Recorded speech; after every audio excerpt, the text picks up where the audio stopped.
Hey, what's up? What's going on? And welcome in. Of course, I am not Ricky Turner. Ricky Turner off for the night. Our wonderful executive producer getting a Friday and a little 3-day weekend. So good for him and congratulations. I am Zach Grady, 2822 sports director. I am going to be joined here in just a couple of moments as well by our newest addition to the team. Free agent pickup. Actually, no, I don't know. Maybe a transfer portal pickup. I'm not quite sure what we'll call him.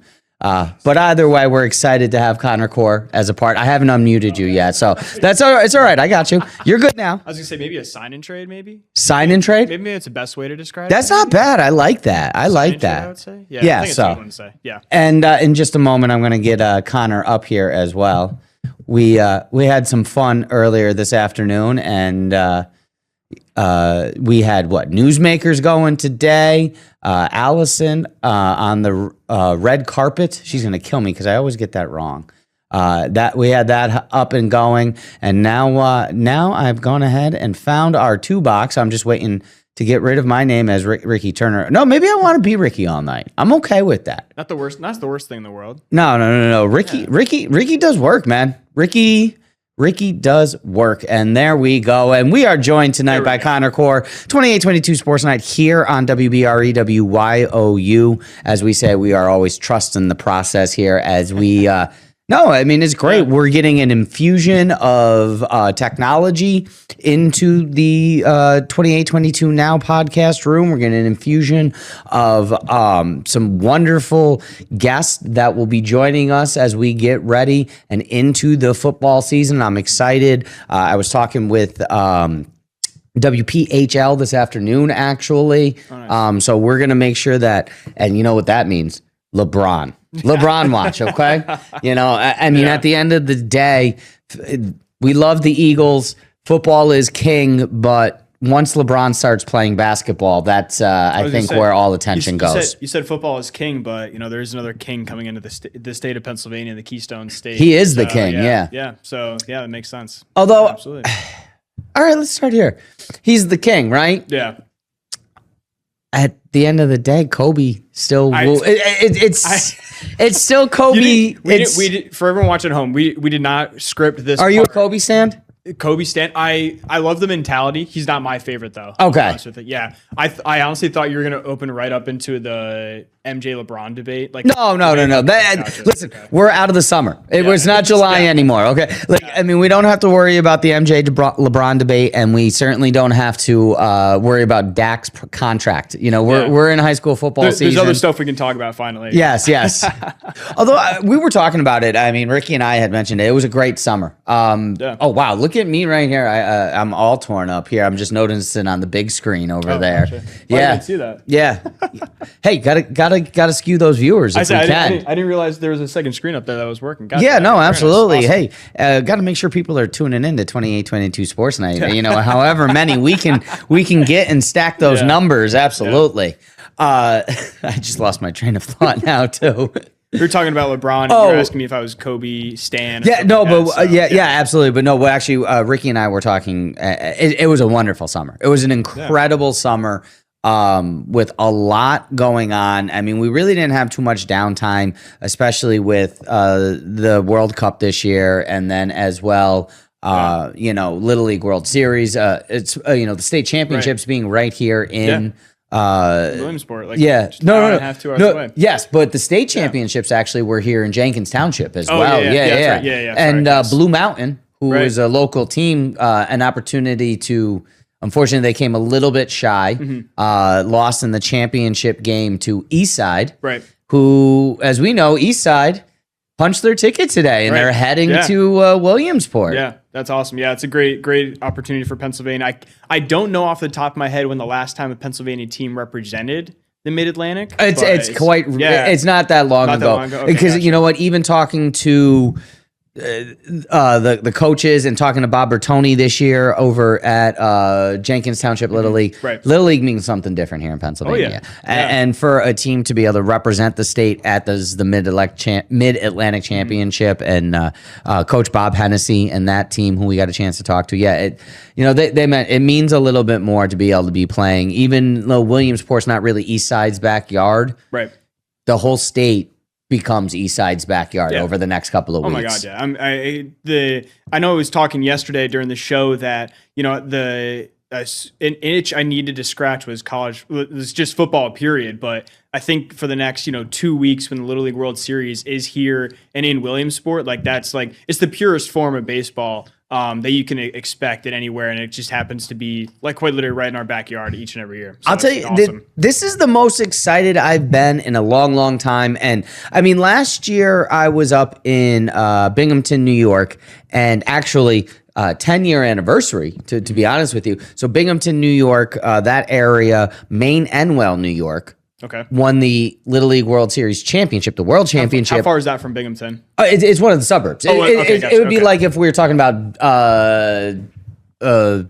Abington Heights, or if we were talking about Jersey Shore. Jersey Shore is a little far west, but I got you. It's one of the big schools. It honestly, it'd be like if we were talking about Wilkes-Barre area or Scranton area high school. So, but the Little League 10 years ago, 2016, they did win the World Championship. They were the world champions. So Little League is a kind of a big deal up in that area, up in Maine and But I'll tell you, since being here in Pennsylvania, my TV 24/7 is on the regional championships. Oh, yeah. If I can go 2 screens, I go 2 screens if I can. And I was not that way beforehand. Yeah. And I remember, as a kid, I was big into it. And then, kind of in college, I was into it. And then afterwards, I fell out of it. And it was like, Little League World Series. I wish there was real sports on. But this year, I'm telling you, man,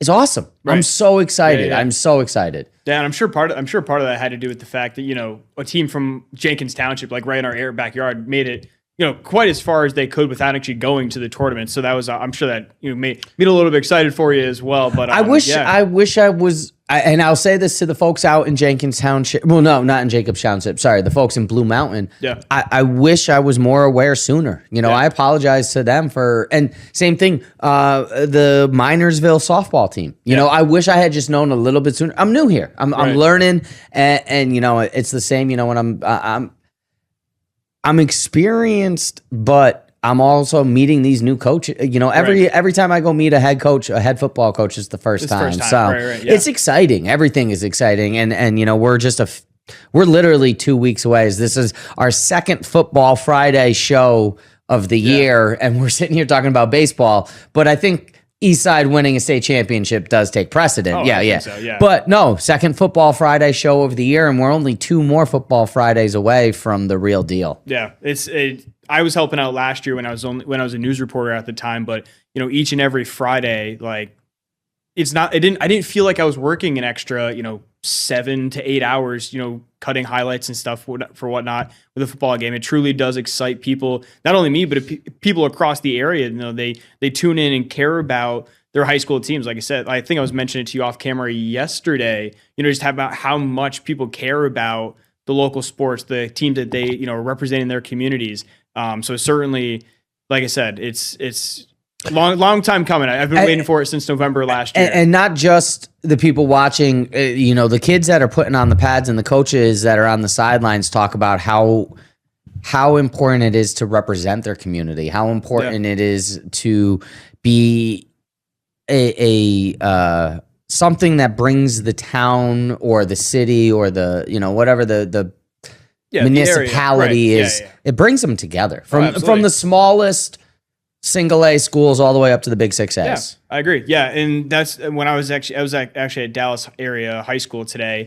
Getting some work done with them, talking to the coaches, talking to Coach Manello, great guy, and he was saying that exact thing was that they're not playing for their name on the back of their shirts, even though they don't have last names on their shirts. Is that they're playing for the Dallas School District. They're playing for, people all the way in the back mountain who played generations ago with Dallas. Their only state championship was back in 1993, but, the jersey on the letters on the front mean a whole lot more than and names on the back. If you get the reference that I'm trying to refer to with Miracle, Yeah, but yeah. So that's just one example. That's just the latest example that I've had from today. But that's extends well beyond just the Back Mountain and Dallas School District. They're old school though. They do the Penn State thing where they don't put any names on their jerseys. Most high schools most high schools in the area don't. I think there's only. Is that because of Penn State? I don't know. I don't think so, honestly. Okay, because I think it's just a money thing, to be honest with you, because it just costs money to stitch or print on. Yeah, but print. dude, I've seen some of these high schools, man. I've seen some of these high school stadiums. They got it. Yeah. So no, I know. I think it just comes down to a money thing and reusing jerseys. Trust me, I get it. When I played, and I am not trying to offend anyone here in the state of Pennsylvania as I say this, but I certainly grew up. And not to date myself here too much, but when I was in high school, it was the beginning of the Under Armour era. It was like when Under Armour first came out, so it was all the coolest stuff. And for us, it was also the beginning of like the Oregon era, where Oregon had a different jersey for every, and it's like, oh wow, the Ducks are cool. Even like no one had it's not Oregon now. It's not 20 years ago, Oregon was not this powerhouse. Oregon was the team that just had the cool jerseys because Phil Knight was the owner. Yeah, and he was Nike was right in their back door too. Yeah. So, Well, I Phil Knight was the owner. No, Phil Knight was the owner of Nike. Yes, that's what I meant to say. However, I mean, again, Phil Knight was probably dropping bags, allegedly, suspiciously, reckless speculation here. Different world 20 years ago than it is this year. For sure. But I know that like our generation, my generation, it was like we wanted to be Oregon. We wanted stuff on our helmets. We wanted the names on the back. We wanted all that stuff. And our coach always was, no, we're Penn State. Nothing on the helmets, nothing on the jersey. You play for the front of the team. It's like, yeah, what's up? Okay. Like, we'll still do that anyway, but can we get like home and aways? Right. Can we get some like cool blackout jerseys? Something like that. Sweet. Yeah. So, but all right. I always enjoyed the black jerseys under Friday Night Lights. So yeah, the blackout ones. Oh God, so sick. Yeah. And then of course, like after I graduated, it all started happening. I was like, this is such. Yeah. That's what happens every time. I feel like once you graduate from something, that's when they get to all the cool stuff after you graduate. Yeah, it was like the year after us. They were like, oh, we're gonna get new jerseys, so you guys get to keep these jerseys. I was like, oh, come on, man. Missed it by a year. Right. So. Yeah, no kidding. Yep. All right, we're going to take a little break. When we get back, we got a lot to break down. We had mentioned it's been a busy summer. It's been a busy week, and yesterday was a busy day as well. So we're going to get into all the action that was yesterday from the Field of Dreams and Pittsburgh Steelers preseason. Plus, we got Eagles preseason coming up tomorrow as they hit the field, actually with a...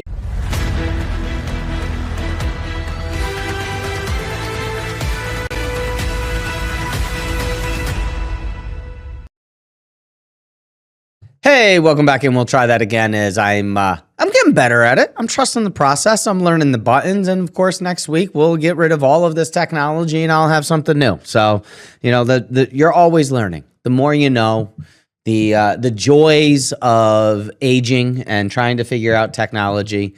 But I'm still young at heart. That's why I do what I do. That's why I enjoy being on a football field every night or a basketball. In a basketball arena on the hockey rink. So yeah, it keeps us young.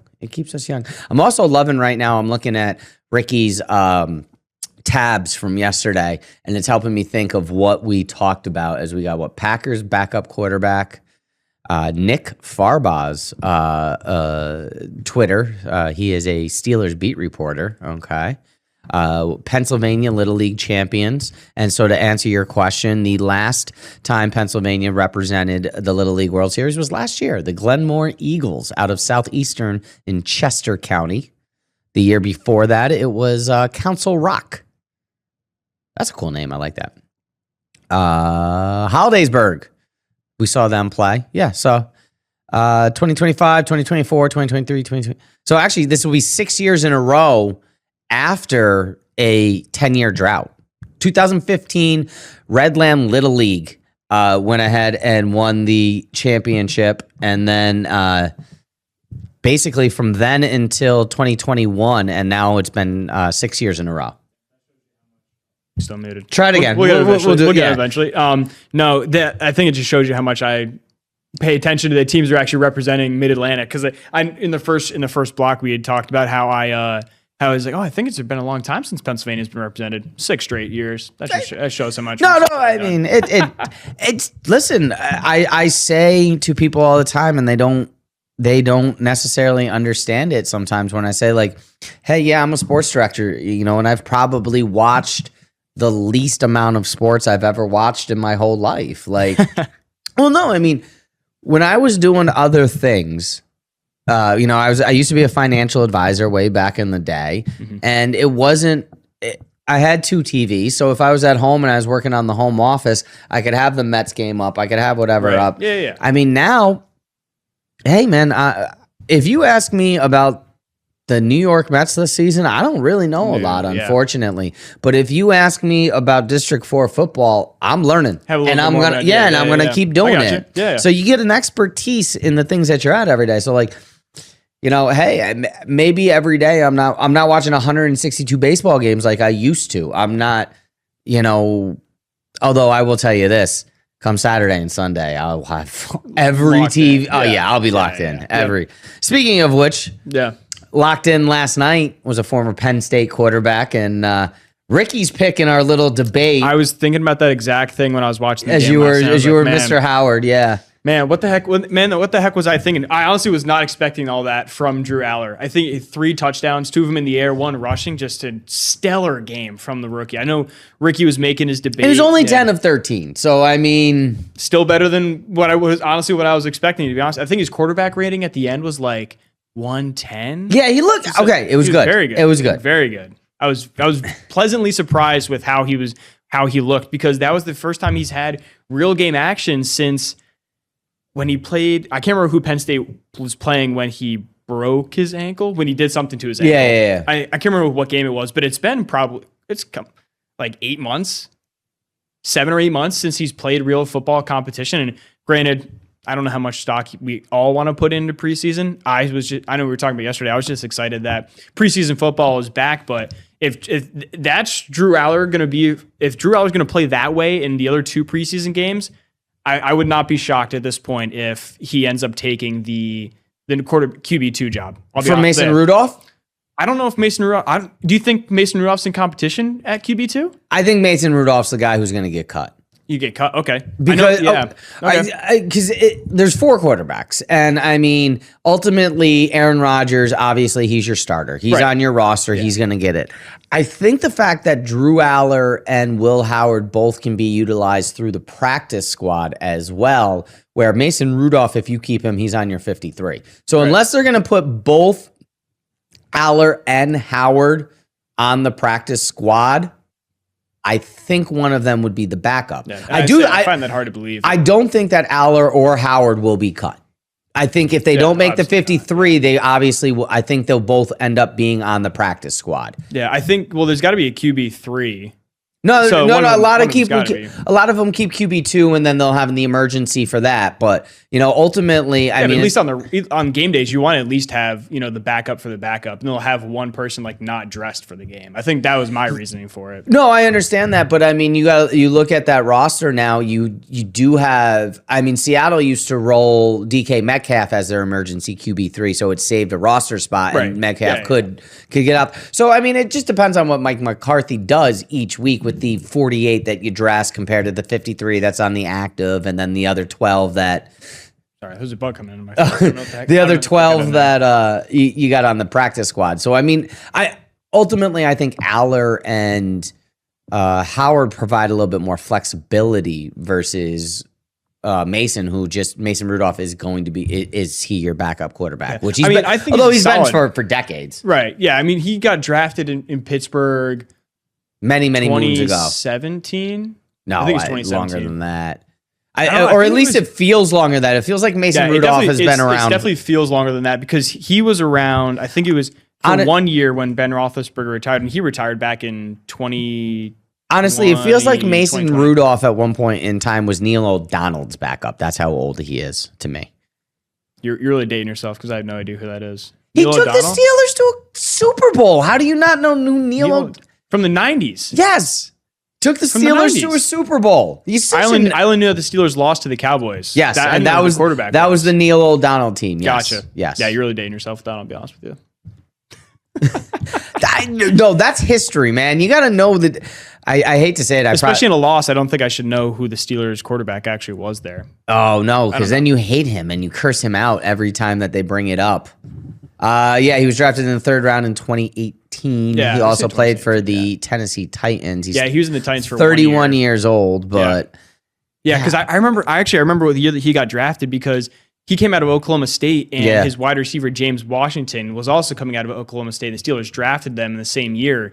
And in college, Rudolph and Washington had this monster year for the Cowboys. And I was like, oh my gosh, here we go. This is going to be the answer. And let alone 2 or 3 years later, they just you bit into the Oklahoma State hype. That was probably my first mistake. Well, think about, God, how many was there? Brandon Wheat. No, not just Big 12. I'm just talking specifically Oklahoma State. Yeah. Brandon Wheaton, Mason Rudolph, Justin Blackmon was a bust wide receiver. I love Justin Blackmon coming out of But bust college. wide Oh my receiver. You just mentioned Washington. I'm trying to think. The best wide receiver to come out of Oklahoma State, off the top of my head, is Tyreek Hill. And even then, he's kind of gone off the rails as of recent. And wasn't he? Didn't he transfer out of a JUCO? Oh, I'm sorry.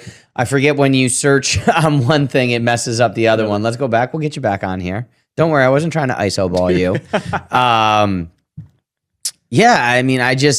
There's been some talented guys. Justin Blackmon's the one that. He got drafted by the Jaguars, right? Yes. Yeah, that's what I thought.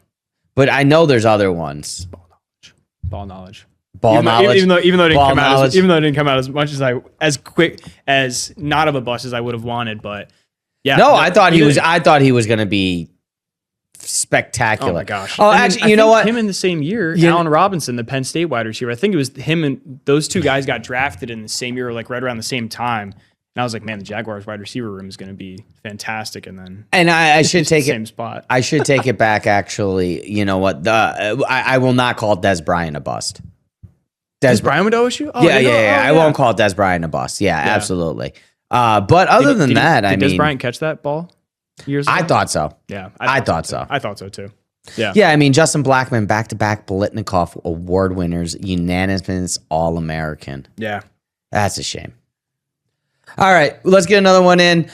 We broke down preseason football as much as I think anyone wants to, being the fact that, no Aaron Rodgers last night, no starters after the second drive, more or less. As we get into the second and the third game, obviously we'll see a little bit longer of Aaron Rodgers and then probably nothing again in that third game, if we even see Aaron Rodgers at all this preseason. I was thinking maybe the first or second drive in the third game, maybe. It's just so different now this year that, or not this year, but just in general without the fourth preseason game that it used to be. But, again, no starters used to play in that fourth game. That was always about who was making that 53, who was the last guy getting on there. Absolutely. So, all right. So let's, like I said, we're going to go ahead. We're going to take a little break here. We're going to come on right back. I had mentioned it. A big summer, monstrous night last night. There were 6 preseason football games, 3 WNBA games. There was the Little League World Series regionals, and the Field of Dreams game, which again, I can date myself all I want, but if you don't know Field of Dreams, you don't know baseball. So the nostalgia is real. Yes, absolutely. So all right, we're gonna get right back, and we will break down this year's Field of Dreams game between the Twins and the Fightin'.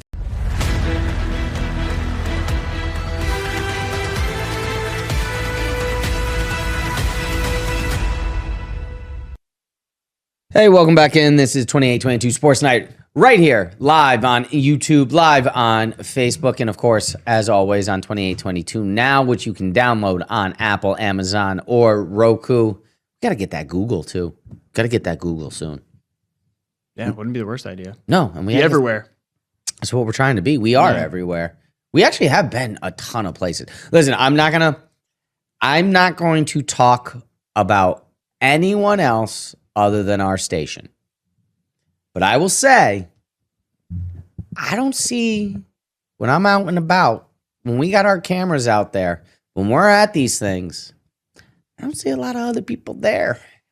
Just saying. It's usually just us.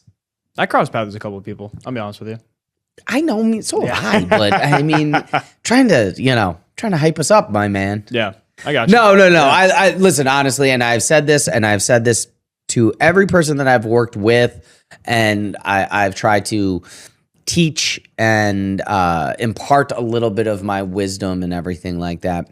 No matter what channel people are watching, ultimately, every night, whether it's at a Rail Riders game or WBS or on a football field, us and the other guys, we there's a rivalry, but you got to be respectful. It's got to be a respectful rivalry. You got to be a professional. You got to go out there, and if you can help the other guys out, you know what? At some point in time, this is a small industry. It's going to come back, and karma's a real thing. So, I want everyone at home to have their TVs on either WBRE or WYOU. But you see those other guys out, help them out if you can. If we're asking for final scores, if we're trying to get rosters, if we're doing those things so we can say your kids' names at 11 o'clock, we can't do it without you. We really, really can't. The scorekeepers and... What's that? I don't know. I broke something in here. But like the scorekeepers, the people, the softball moms that do the books, the dads with the game changer, you guys really, really do a tremendous amount, whether it's for us or the other guys, making sure that we got the names right, making sure we know the backstories, and we can highlight the stories throughout the NEPA. So we really do appreciate that. And as much as, like I say, I want you watching us, whether it's us or Bob Ide, who just does a great job, or Courtney and those guys over at 12, or sorry, 16. 16. Yeah. You're still up in Binghamton? What's that? You're still up in Binghamton? Channel 12? WBNG 12? Yeah, WBNG 12. That was, I've done that. Actually, my first live hit in Binghamton, I said WWNY 7, which was my first, Gotcha. all the way back. Very nice. Yeah, the Field of Dreams game, kind of pivot a little bit more. The Field of Dreams game from... That wasn't a pivot. Philly. That was just a straight, like, hey, I'm changing the subject. Whatever. We got a lot to talk about here, and we only got like a little less than a half hour already. Yeah, and we still got to get 2 more breaks in, too, so I get that. Yeah. So the Field of Dreams game, Phillies versus Twins, 7-1. The field, like, Zach, I think you were talking about it last night before the game actually happened, but, you can't think of baseball without the Field of Dreams movie, the scene. Have you seen the movie? For real? And I'm not even joking. Yeah, we talked about that last night. Okay, yeah, I've seen so it. What did you... It's been a while since I've watched it, but I have seen it. So you felt the impact and the reasoning behind all of the MLB Hall of Famers coming out of the corn. What'd you think of that? Oh, I thought it was great. Yeah, like I said, that's just the nostalgia of what baseball is. America's greatest pastime is baseball, and they've been, in my opinion, that they've made great strides coming back to where it's more entertaining now, where a game's not lasting 3.5, 4 hours, and they're still only going They're still only going 8 innings. Now it's probably 2.5, 2.25. I mean, you can get through games in under 2 hours now, which is crazy. If it really goes quick enough. But yeah. I mean, as I was talking about this, there was a couple of times, I would get home from work and it's like, all right, hey, the game's probably here. And it's like, the game's been over for an hour and 10 minutes. Right. It's like, are you kidding me? Yeah. What'd you think about the Netflix presentation? I didn't watch the game last night. I only had to. You never tell our audience. Yeah, that's all right. I'm just all right. I'll be honest with you. I'll be transparent. Last thing I want to be is not transparent with somebody. The last segment was literally me just saying how I don't watch as much sports as I wanted to. Yeah, no, that's so right. You're good. No, I just talking about Netflix presentation, just from like the NFL games that I've watched in the past. Like, it honestly feels like the graphic kind of feel like a CBS like broadcast most times, like just with the graphics that pop up and stuff. What is I guess let me ask you this, and all bias aside, because obviously your favorite television channel to watch football on is Football Night in America and Sunday nights. Well, especially now with Mike Tomlin on there, it needs to be. Obviously, WBRE Sunday nights, that's the channel. Yeah. That aside, no. What's your favorite? What is your favorite broadcast? Because I still think you're talking about like network. Yeah, I still think Monday Night Football for me. The graphics package, the lower thirds, Although Amazon does a great job on Thursday nights. Oh yeah, I love watch. Amazon does a great they do job really good now. Yeah. If I had to pick one, I think I'd still go CBS. I think just the tradition. Yeah, the tradition and, of it. Yeah, I think the pageantry when CBS had the SEC. See, I was just gonna say when I think CBS, I think SEC on CBS. CBS for me is Saturdays. Like when they have the augmented reality, not the augmented reality, like the I don't know how you would call it. Like the graphics that would come in and it look like it would be in the stadium, but it's the graphics of absolutely. it. Like that type of stuff. Superimposed. The superimposed. Yeah, when that stuff comes down and you're watching that on TV, getting ready for an SEC. I mean, game. just Brent Musburger and no. Yeah. See, I mean that's the thing for me. And I guess when I was young was when Fox first got football, and at the time the NFC was kind of dominant. So, the better games were always on Fox. You had the Cowboys, you had the Niners, you had Brett Favre's Packers, and then it turned into Aaron Rodgers Packers. Right. So usually, and that 4:30 game even still now is always the Fox game. The game of game, America's Game Week. Yeah. Right. So, I mean, but ultimately, I think when ESPN took over Monday Night Football, and especially now with Buck and Aikman, it just has a different feel to it for sure. But listen, Saturdays, SEC, CBS, and honestly, I think the Big Ten and the CBS feel better together than even the SEC did. Like the Big Ten I think the Big Ten on CBS just feels right. It really does. Were they there before? No, it was the SEC, the Big Ten. You would wake up in the morning and the Big Ten would be on ESPN. Your first games would be Big Ten games on ESPN, ESPN2. Those would be the noon games. Right. And then, because CBS usually would have golf in the morning. And then that's right, yeah. And then you would have 3:30 would be the CBS game of the day. And then you'd always finish up at night still with Herbie and Reese, right, on the big game of the night. That'd be Chris Fowler now, but Fowler now. Right. But again, I mean, the SEC on CBS, it just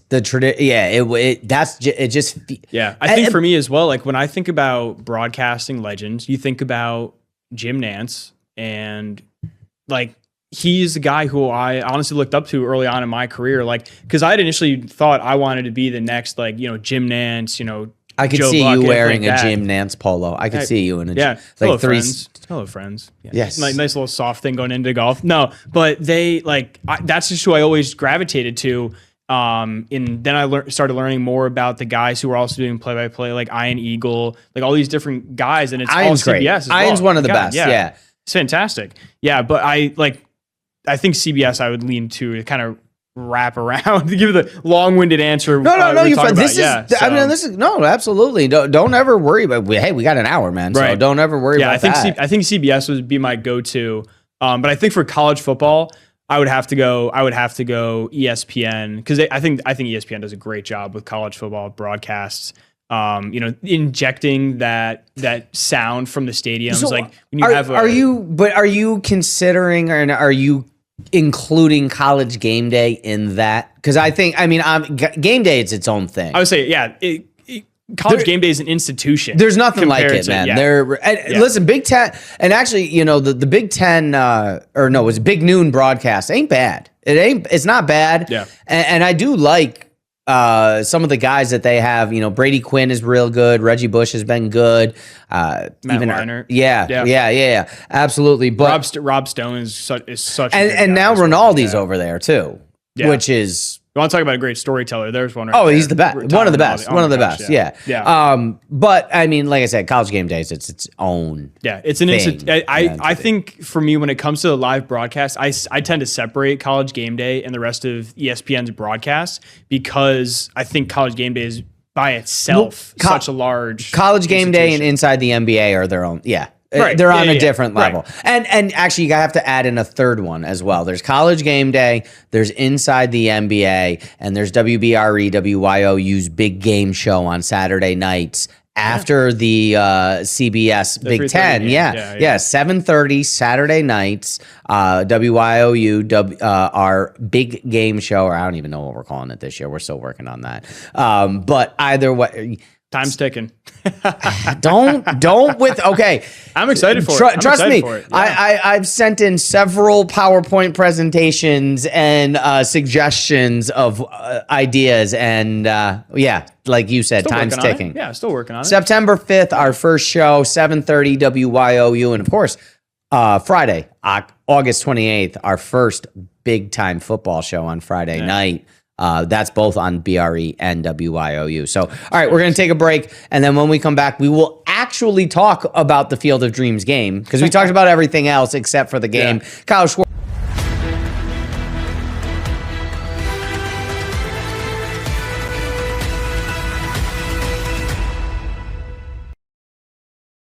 Hey, welcome back in, and we are on WBRE, WYOU 2822 Sports Night. And we thank you for joining us, whether it be on Amazon, Roku, or the Amazon, Roku, and Apple. Connor, you're sliding out of the screen, baby. You're getting your Chris Collinsworth and right on out of the screen. Here we go. No, trust me, we've done it. I don't know. No, that's the wrong guy. Sorry, I messed up. Oh yeah, that's That's on me. That's on me. Yeah.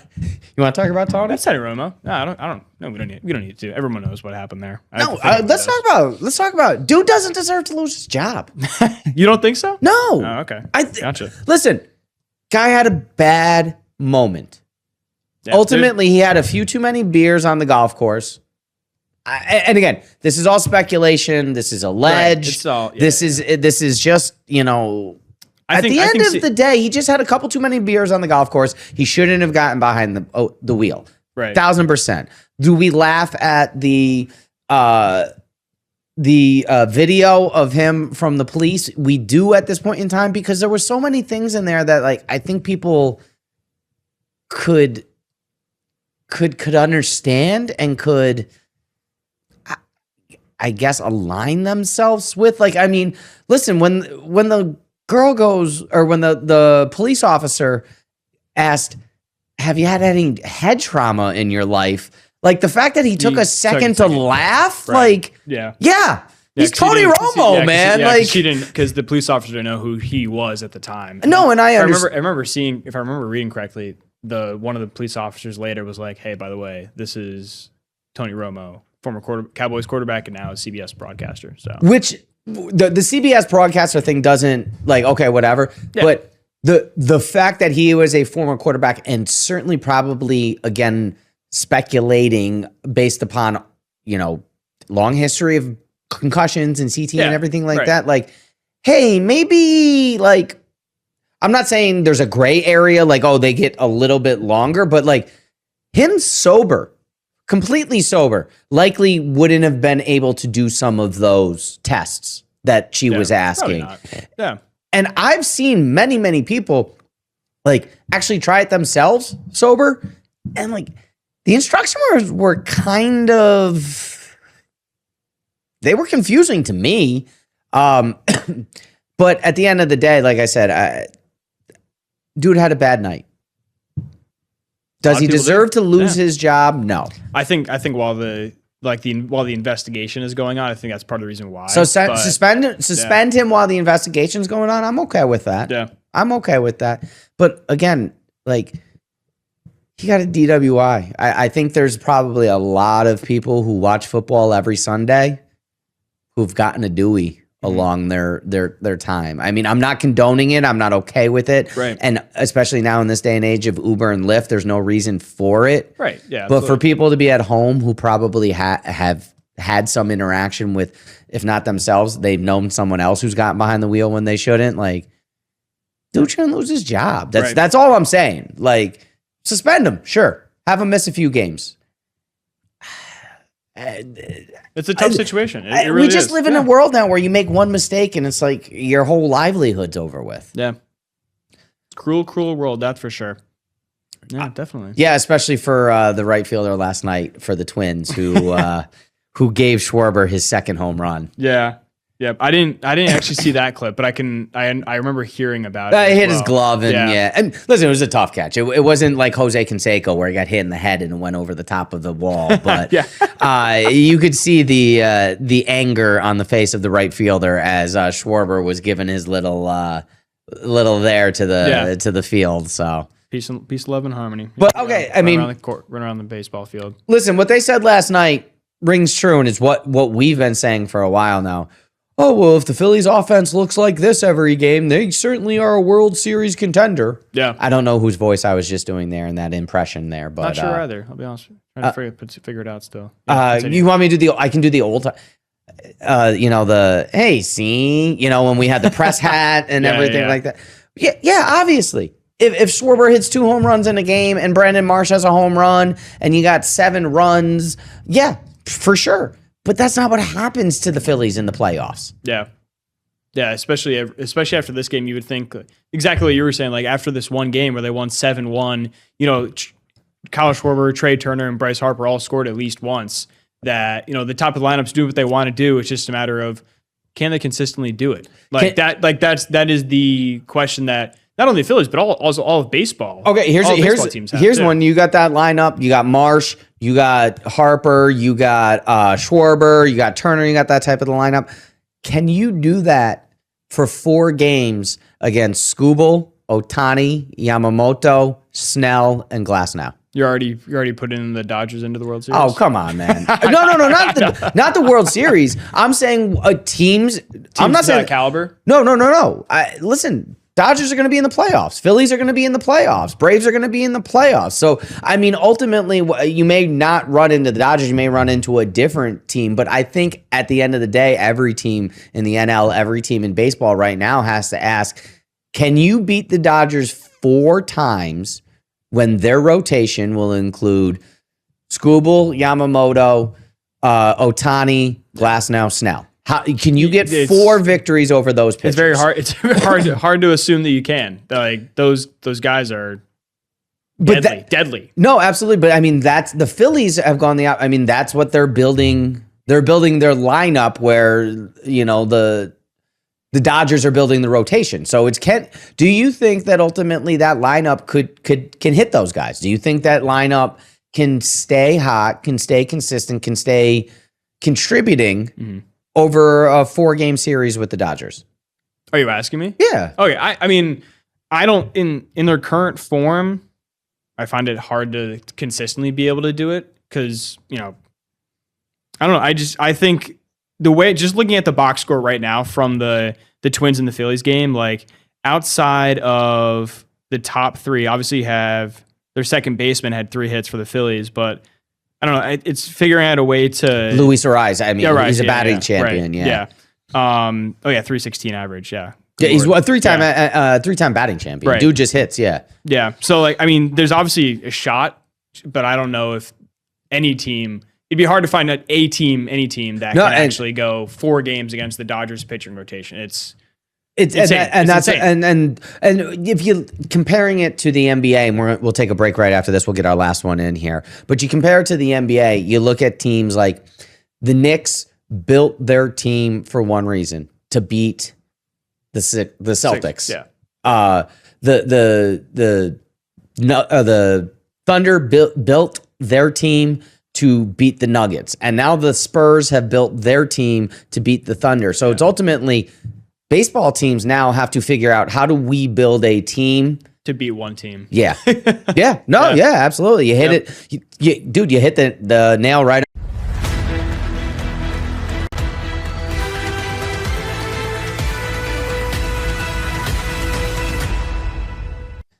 All right, Connor, wouldn't it be a Friday night football show if we didn't get a little high school football in? Yeah. You were at Dallas today. Yeah. Talk to us about Dallas. Yeah, I kind of mentioned it at the top of the show as well, but I feel like the same way I was bought into Tamaqua when I was there on Thursday, I feel super bought in. Yeah, buy right into Dallas as well. No, trust me, we're gonna have the hard knock curse. Like, tell me, you're gonna think every team is gonna win states this year. Like every time you come back, that's why I try to gauge how much do I actually care about preseason football when it comes to this deal. Like how much do I I need to keep that skepticism in the back of my head at all times when that comes around. Well, dude, it's a real thing. Yeah, I mean, so real. There's always one guy that gets drafted a whole lot higher than he should in fantasy every year because people watch him on Hard Knocks. Right. Yeah, every year there's one dude who's like, oh yeah, he's gonna have great years. No, you just watched him on Hard Knocks. It's just the one guy you know right now. Right. Like, yeah, but shocker, Jackson Smith and Jigba is gonna have a good year. Like, probably weird. He probably will, honestly. No, actually, you know who's gonna get the bump this year? Cooper Kupp. People will draft Cooper Kupp higher than he should be. It'll be like, no, I'm telling you, he's gonna have a resurgence. Him and Sam Darnold look great. Yeah. How old is he now? Cooper? Yeah. 34, 35, something like that. Yeah, he's older, but I just don't know exactly how old. But with at Dallas today, when I was just watching their practice, one thing that I would take away and make note of throughout the season, I honestly think the both of us should, is how many games Dallas wins on special teams this year. It's 1/3 of the game. So the reason I brought that up, because their practice started like right around 3:20, 3:30. Probably spent the first 20 minutes, like 25 minutes working on special teams. Okay, you brought it up the other night talking about the Florida Gators and the Swamp. Okay. Urban Meyer, his practices always started with special teams. Starters always played special teams. So like your starting linebackers, your cornerbacks, all those, they played specials. He did a big thing, when they went into the meal rooms, when they went into meetings, and special teams always went first. Special teams, he understood that emphasis, right? And they won 2 national championships. Yeah, the coach Rich Manello, who I was talking with, he said last season, the last couple of years as well, there were some games where they probably shouldn't have been in to begin with, and ended up winning because of there's special teams. It's a third of the game, and people don't understand and even on the hands team as well, it really honestly surprised me a little bit that their junior quarterback, Talon is his first name. I'm not even going to try to pronounce his last name because I will butcher it, and that's the last thing I want to do. Okay, so just so you know now, I am officially making you do highlights of Dallas for the first night on Friday. That's fine by me. So you get some practice in. They're on the road against Tunkhannock. So it's a little bit of a drive. Okay, so maybe you won't be doing that one. Yeah, maybe not that one. But yeah, no, this team, like, they lost a lot of guys. There, one guy that in particular, because I was actually at their last win last year when they played Dallas. That I can remember that game, or when they played Valley View. They are Dallas, excuse me. But that game was super windy. You look at just from a box score perspective.